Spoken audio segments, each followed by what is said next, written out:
And welcome to NILI Hanukkah Sparks. My name is Talia Molotsky and happy second day of Hanukkah. I have noticed a lot in Judaism, there's a lot of different things for which we have a Seder, an order.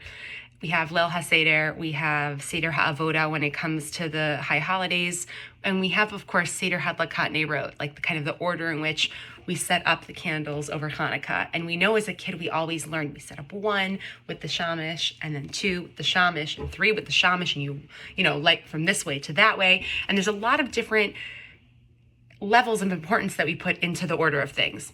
So I want to talk a little bit about this idea of order, and I think something that we can learn from it. I love Rav Dessler. Rav Dessler's Mechtav Me'Eliyahu is such a beautiful compilation of different thoughts and ideas. This is his English version here. I want to read you one thing from here that he writes. He describes there's 3 different kinds of order.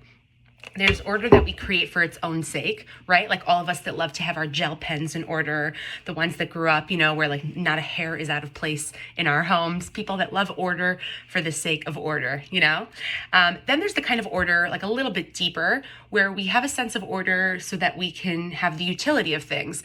Like, for example, I'm not going to keep my detergent in my kitchen, my detergent, even if it feels more out of place or there's not a specific room for it, I'm going to keep it by my laundry, and I'm going to keep my hangers in my closet. We have the sense of order and a seder for things so that we can use it.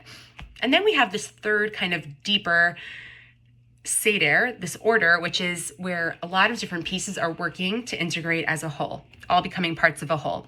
And Rav Dessler describes Am Yisrael, Eretz Yisrael, and all of our Avodat Hashem striving to be toward this third kind of order. Let me read for you here.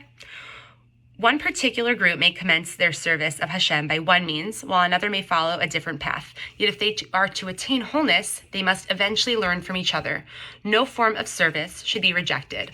All the channels of divine service are available and should be used by everyone, each in his particular way.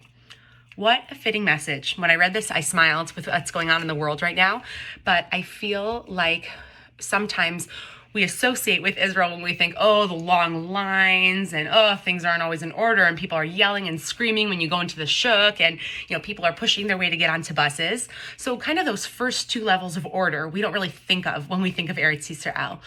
But I think that third level of organization that Israel has, that deep, deep level of I have a job in Am Yisrael as part of Eretz Yisrael, it's that deep sense of I am part of a larger whole, absolutely and totally fits in to the land of Israel. We are seeing it right now with our soldiers that are out and fighting for our safety. We're seeing it with people that are taking their Torah learning seriously and being, that spiritual stronghold for the people that are fighting out on the front lines. And we see how every person, whether it's through cooking or through organizing chesed drives or through stepping in and buying toys for kids, that have been displaced, we see this integration of all the different parts of Am Yisrael working together. And that to me is such a beautiful message of Hanukkah. When we see each candle, it's not just that, we have day 1, day 2, day 3, and it's cute. It's really that we have the integration of all the different candles, right? And as we see that they culminate on the last night when it's really like the fullest and, on the kind of the apex of the Hanukkah holiday, hopefully we can start to see that represented by day 2, which is the first time that we start to see 2 different nights, 2 different energies that are created, put together, all toward glorifying Hashem's name and creating light in the world.